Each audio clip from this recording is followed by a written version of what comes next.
No one would have believed in the last years of the 19th century that this world was being watched keenly and closely by intelligences greater than man's, and yet as mortal as his own. No one gave a thought to the older worlds of space as sources of human danger, or thought of them only to dismiss the idea of life upon them as impossible or improbable. On the planet Mars, the Martians looked across space with instruments and intelligences which we have scarcely dreamed of, searching for a world in which they could migrate. Of all the worlds the Martians could see and study, only our own planet Earth was green with vegetation, grey with water, and possessed a cloudy atmosphere eloquent to their own. Slowly and surely, they drew their plans against us.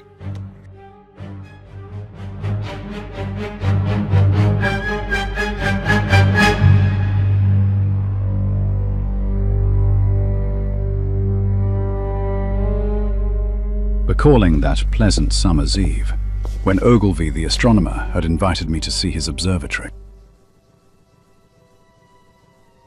This is amazing! Wells, my good fellow, come and see for yourself.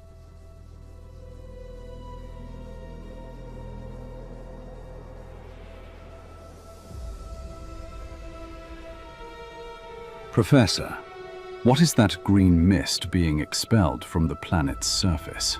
I suspect that it's a pocket of gas, built up over many years. Can this pose a problem or threat to our own planet? Good grief! No, my dear boy. Anything coming from Mars would be most unlikely. Little did we suspect that on that warm summer's night, that this was the start of an invasion, as the first of the cylinders hurtled towards Earth. That night, witnessed by many, the missile made its final approach to Earth.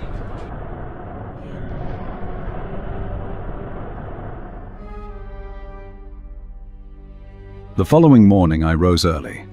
Carrie, my wife, stood looking out of our bedroom window. It's early. Come back to bed. What's so interesting out there anyway? Over on the heath are a group of people. They're all standing around a large crater with what appears to be a large cylinder protruding out of the ground.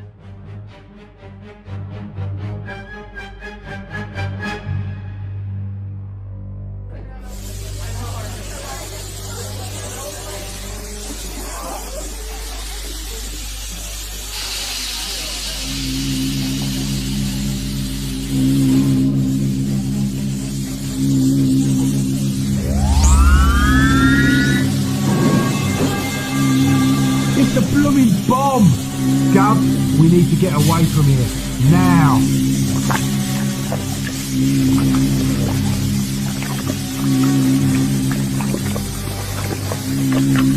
Blooming heck! What is it? It's hideous! We are the first to witness a being from another world. Good grief! Jimmy, look out!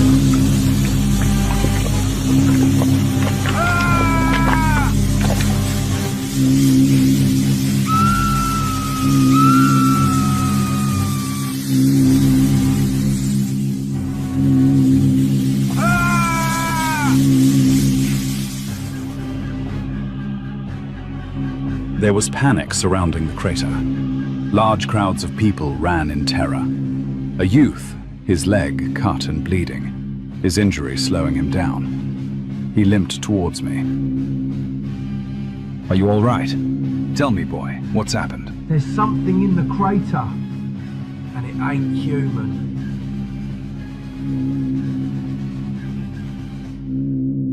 My God, we are going to need the military out here. As dawn broke, I stood under the cover of an old oak tree. I watched as a battalion of soldiers deployed themselves around the crater.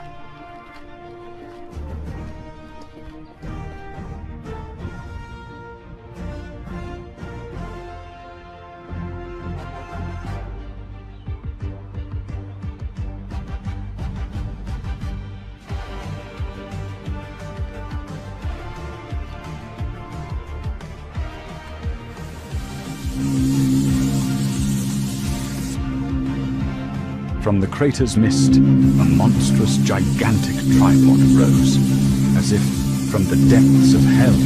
Fire! Fire!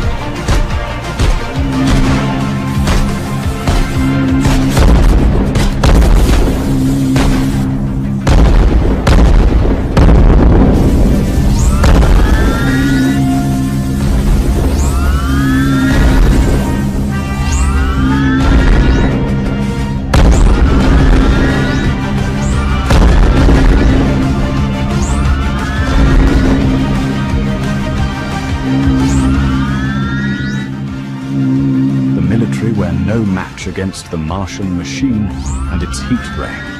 As the beam of destruction scanned across the countryside, fearing my life would come to an end, with terror, I ran. The Martian tripod, with its annihilating heat ray, showed no mercy as it obliterated all that crossed its path.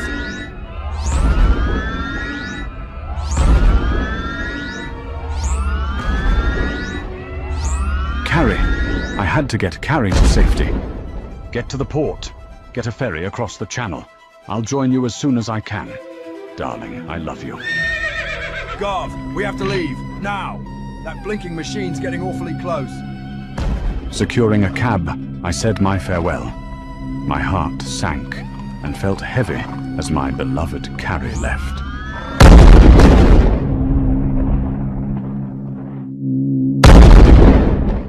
From the blackness of outer space, more of the Martian cylinders came to Earth. I had lost count of the number of days I had roamed the countryside, searching for food and a place to rest. The sky now a reddish tint taking on the color of Mars. The land lay barren from the tripod's heat ray. Come, my son. I have a place of safety where you can eat and rest. Thank you, Father.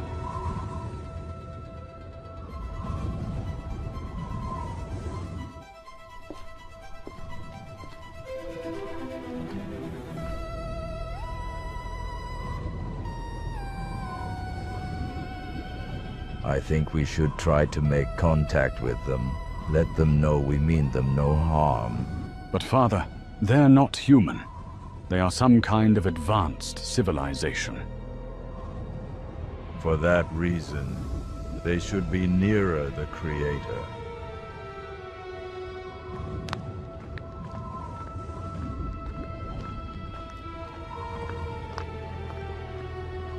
Tired and exhausted, I drifted into a deep, somber sleep.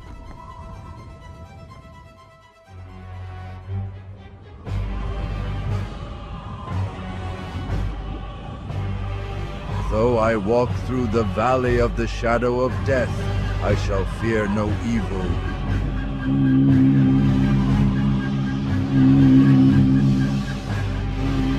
I awoke to the droning sound of the Martian tripod. The clergyman. Where was he?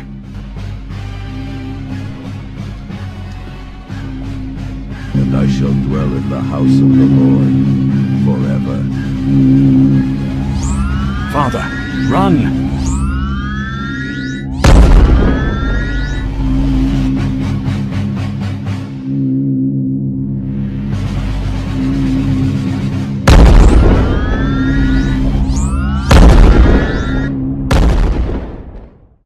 From Southampton, the ferry Thunderchild sailed, making its escape across the English Channel, its path blocked by a Martian tripod.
A deathly silence fell all over London.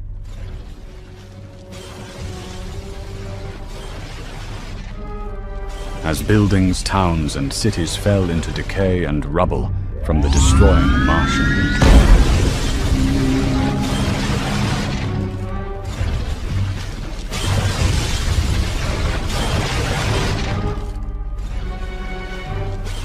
This was the rout of civilization. The massacre of mankind. The Earth now belonged to the Martians. A strange red weed grew with accelerating speed, dominating buildings and terrain.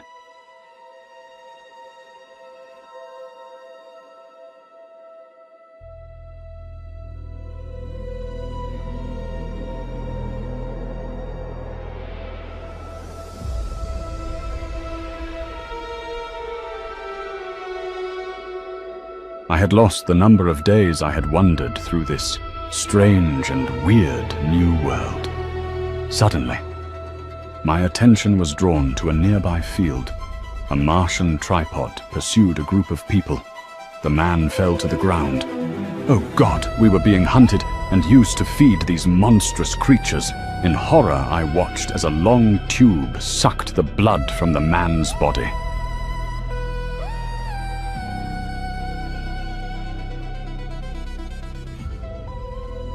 With a waning will, I no longer felt the strength to live.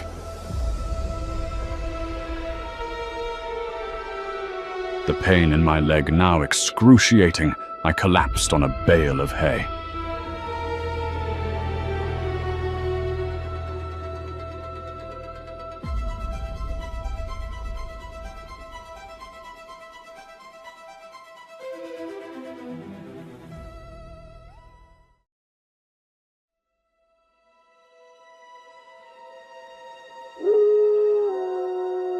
Was I delirious? Had I been dreaming? What has happened?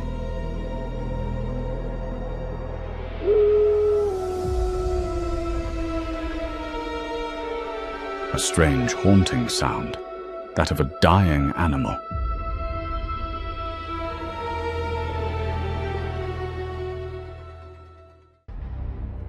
I no longer had the will to live. I would give myself to the Martians, here and now.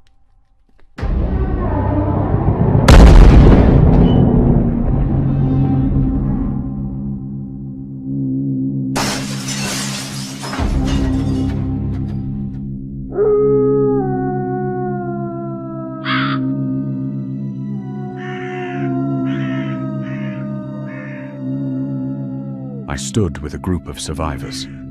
I felt a wave of sadness as I watched the creature gasp for its last dying breath. It's dead. We were all praying for a miracle. The end came swiftly. All over London, their tripods began to topple and fall. The Martians had no resistance to the bacteria in our atmosphere, to which we have long since become immune. Once they had breathed our air, germs which no longer affect us began to kill them. After all that men could do had failed, the Martians were destroyed, and humanity was saved by the littlest things which God in his wisdom had put upon this earth. Harry, I'm here, over here.